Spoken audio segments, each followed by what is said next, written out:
I wanted to talk is this crazy Xbox situation. I don't even know where to start, to be honest with you. Obviously, we had the layoffs last week, which I already mentioned on one of the live streams, and how much they suck and what this means to some of the franchises. What it means to Everwild, what it means to Perfect Dark, and Forza Motorsport. So I already spoken about that, but it doesn't end there on X. You just people like just steering shit over and over and over again, and it's almost like they. When I listen to different podcasts and I listen to different people that are claiming they're insiders or they massive Xbox fans or they just like to cover in gaming, they say one thing, then they write another, then they say something else, then they write something else. It's just like it just never ends. It just never ends with that community. I don't know if it is the same with Nintendo community or PlayStation community because I've never been that close to them. But I finally found a clip of someone saying something very, very smart. Very, very smart. So you might know them. It was Jess Corden that retweeted this. It's Randall Thor 19. He's part of XP2 podcast with Jess. And there is a very important clip from their podcast. And I agree with that with 100%. I'm just going to play that clip now. And then I'm going to comment on it. So here's the clip. People don't have to care about this, but I'll talk about it. Please, for the love of God, stop talking. Stop doing interviews. Stop going on podcasts. Stop publicly speaking so the things that you say don't come back to bite you in the ass 2 months, 4 months, 6 months, or a year later. There's been too many things and too many times that you've come out because Xbox, unlike PlayStation or Sony, or unlike PlayStation or Nintendo, they love to chit-chat. They love to talk to journals. They love to go on these podcasts. They love to get their voices out there. And maybe it's because it kind of differentiates them between their other two competitors that don't talk to anybody, that only speak when there's something really truly to be said. Xbox is out there blabbing like a girlfriend on their phone to the other girlfriend, and they're saying all these things. But the problem is, because Microsoft changes their minds so much, that some of the things you say just end up not being true later on in the day. So you need to probably just put a PR muzzle on the executive branch at Xbox. Like, no interviews, no podcasts, none of that stuff. Just shut the up and be quiet. So none of the things that you can say can be used against you in 2 years because, like I mentioned, perception is reality. Absolutely spot on. That's probably one of the best summary. I mean, I think I said it previously. That's what Xbox does, but I didn't put my words correctly the way this guy did. Absolutely spot on. PlayStation, Nintendo, they don't go on podcasts and blab what they're gonna do, what they're gonna release, and so on and so on and so on. Yeah, they only talk about the stuff that's gonna be released almost 6 months before it's being released, a year maybe. Yeah, they don't go there and say, oh, there'll be Everwild, there's going to be a Perfect Dark somewhere in the future, maybe it's going to be Perfect Dark in 10 years. Yeah, they don't do that. Nintendo doesn't do that at all. They might tease something that something's coming, but that something's going to come next year at the latest, when they know that there's almost certainty, 100% certainty that the game's gonna be released or the product's gonna be released, and so on and so on and so on. Phil Spencer was keep going back and forth about the bloody handheld. Oh no, Xbox not gonna do the handheld. Oh yeah, maybe we should be doing the handheld. Now they're doing the handheld with Asus, but it's still, as far as I know, they're still thinking about doing a handheld somewhere in the future just by themselves. it's crazy. It's crazy. Like they go to those podcasts, to go to those different interviews, and they just blab all the time. And I get, and another thing is, this is what this guy said, it's the Microsoft. Microsoft is the puppeteer. They are just a puppet, especially now when they spent 80 billion on ABK purchase. Yeah, Microsoft wants that money back some way, either through revenue from gaming being higher. That's why the games are now joining.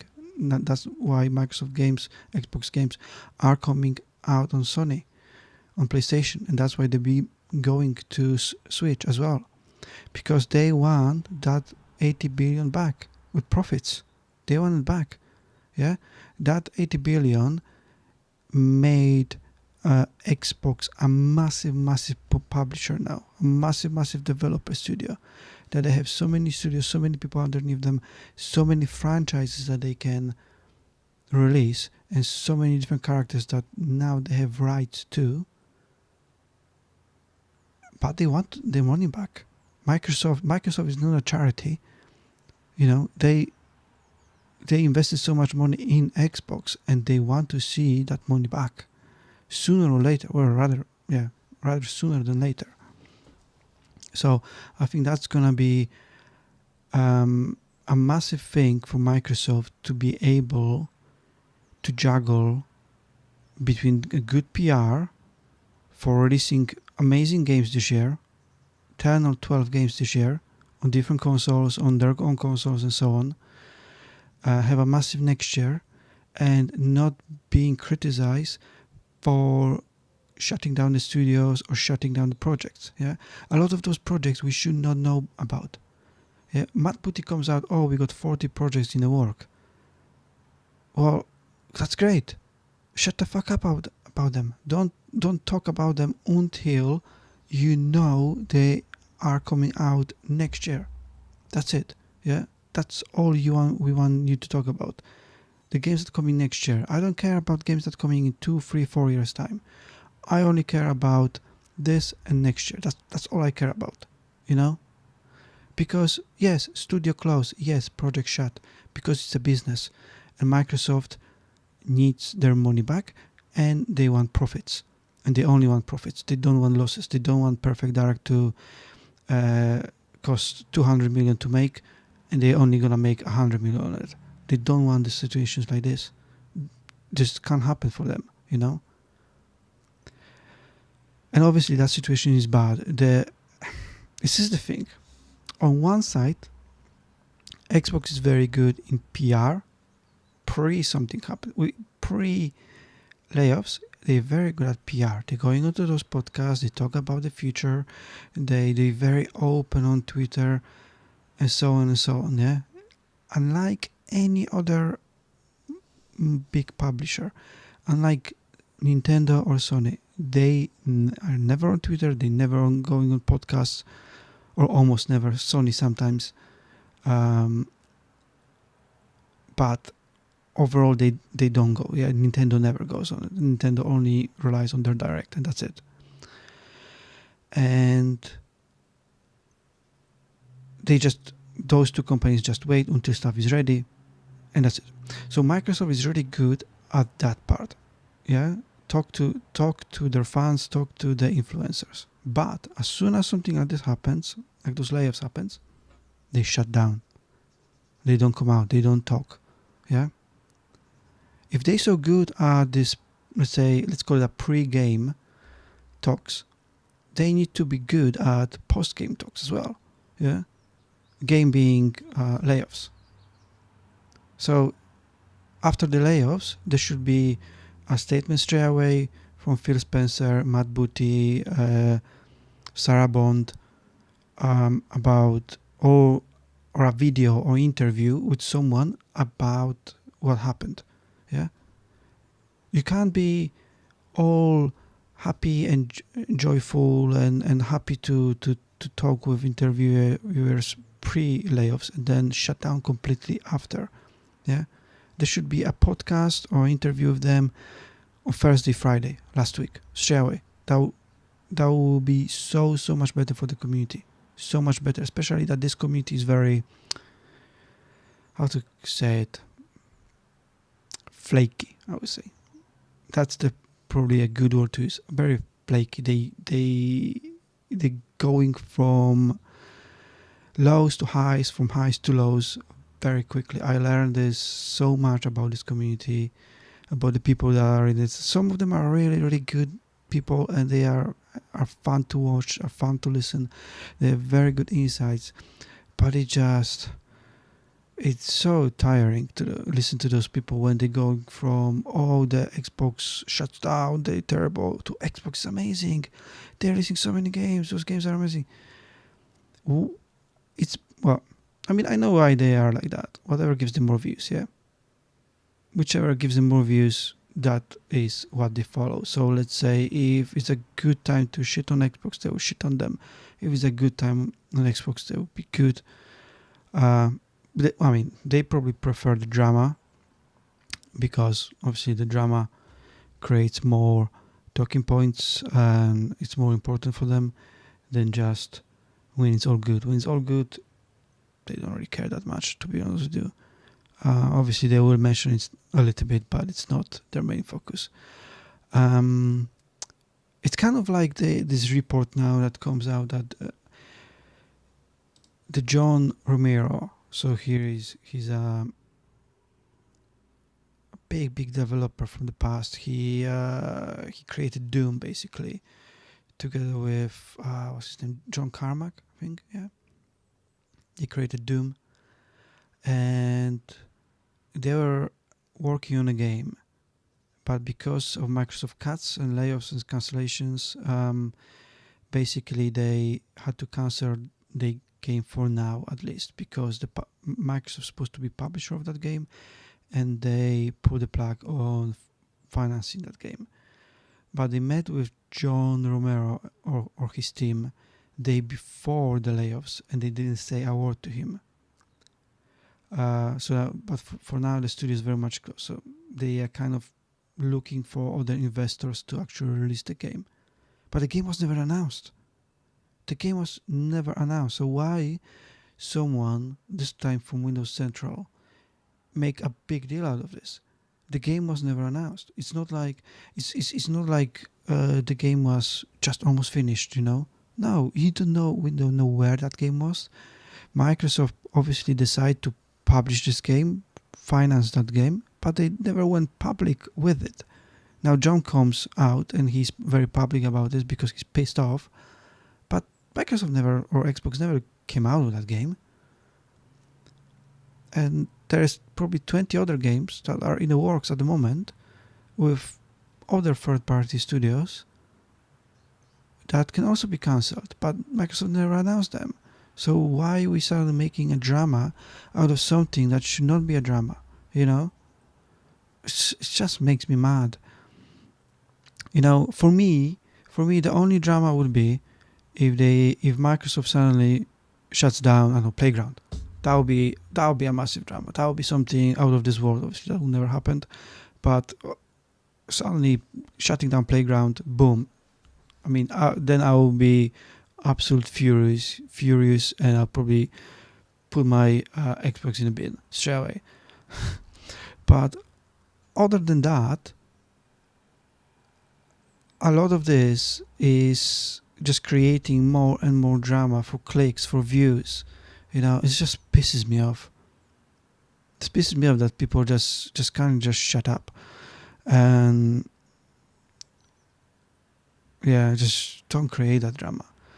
Alright, so that was me venting a little bit about this whole Xbox situation, which is just crazy. Like, yes, it's obviously Microsoft's fault to shut down the studios. Yes, it's Xbox's fault to blabbing too much about what they're gonna do about their unreleased projects. But it's also people's fault for creating more and more drama on top of that. You know, it's crazy. It's crazy how people react to shit like that. And then obviously that creates kind of this very negative And that's why you always see this on Xbox going down, Xbox going up, Xbox going down, Xbox going up, and that continues throughout the year, every single year, because people create more and more drama. Yes, Xbox gives them, or Microsoft gives them, fuel for that drama, but a lot of it is just multiplied by people shouting how bad it is or something like that, where Nintendo, PlayStation does it, you hear for that day maybe, and people just shut up about it. It's like those when PlayStation shut down loads of projects, that unannounced projects, obviously, that some studios were working on. People talk about it for a day, and that's it, and then forgot about it because they are unannounced. But suddenly John Romero comes out with his unannounced game that Microsoft's supposed to publish. Is a big Halo. That's what they did. Well, if it was unannounced, what's the big deal? Like, I don't understand. You don't know where that game was. That game could have been 3, 4, 5 years down the line. Well, I mean, I don't know. Obviously, it could be. This is a difference. If this game's supposed to come out next year, yeah, that's a big thing. But if that game, we have absolutely no idea. And then none of those reports actually, John Romero doesn't actually talk about it, about it when this game's supposed to come out. So I don't think that this game was meant to come out anytime soon. I mean, the only thing I am a little bit pissed off is the Turn 10 situation, where I knew that Forza Motorsport, the latest one, has not been received well by players. And obviously I had my own views about this. But at the same time, Turn 10 was one of those studios that always delivered that Forza Motorsport for Xbox. It was one of those staple studios that, the same way how Coalition delivers Gears, how 343 now delivers Halo, Turn 10 delivers Forza, and that's it. Yeah, and now that Turn 10 is basically shut down, with 50% of force being laid off. Yeah, and that's something that, going back to my previous statement about how Microsoft is bad with post layoffs communication. What does, like, there should be it's been a week now, yeah, almost a week, and we still didn't hear a word from Turn 10. What does it mean for franchise? So millions of people play those games for years. Millions of people invested hundreds of hours into their game, and there is still not a single word from anybody, from Xbox executives or from Turn 10 managers, executives, what's going on with the franchise from now on. What should we be expect? Zero. And that's what's pissing me off the most. I don't care that much about Perfect Dark or Everwild. Those games were not, well, they were announced, but they were years away from actually being published. I don't care that much about that. But with Forza Motorsport series have been with Xbox since the very beginning, I do care more about that. So it would be nice to have some kind of statement.